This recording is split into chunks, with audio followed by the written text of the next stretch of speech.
L'intérêt scientifique de ces recherches porte principalement sur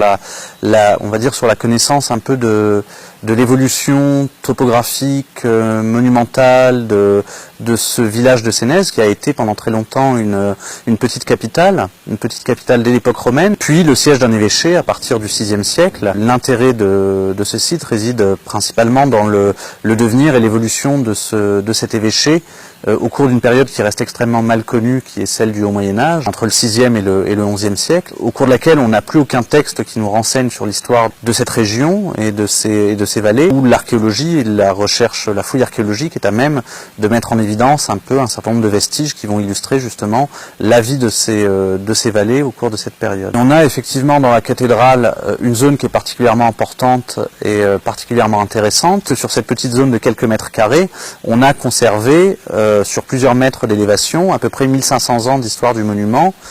qui nous résume toute la vie de cet édifice. Quand on fait des fouilles archéologiques à l'intérieur ou aux abords des églises,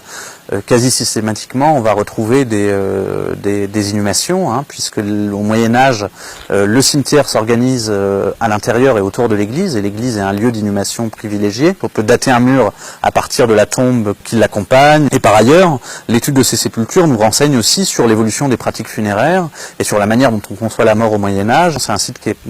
particulièrement riche et surtout avec un potentiel archéologique qu'on soupçonnait pas auparavant. Donc il y a un gros potentiel et il y a des recherches à poursuivre. L'objectif c'est de continuer les recherches sur la cathédrale, mais pas seulement sur la cathédrale de Sénez, aussi sur tout ce territoire en fait, de la Haute-Vallée de l'Az, de la Haute-Vallée du Verdon, qui sont des secteurs du département des Alpes de Haute-Provence qui sont extrêmement riches, avec une histoire extrêmement importante, mais qui restent très mal connus. Ça s'inscrit exactement dans la même logique de ce qu'on fait à Petra Castellana. D'ailleurs les deux projets se répondent, parce que le travail qu'on mène sur la cathédrale de Sénez et le travail qu'on mène à Petra Castellana sont inscrits dans le cadre d'un même projet collectif de recherche, ce qu'on appelle un PCR, et les résultats des deux opérations sont confrontés et mis en perspective pour réécrire un peu l'histoire de cette vallée.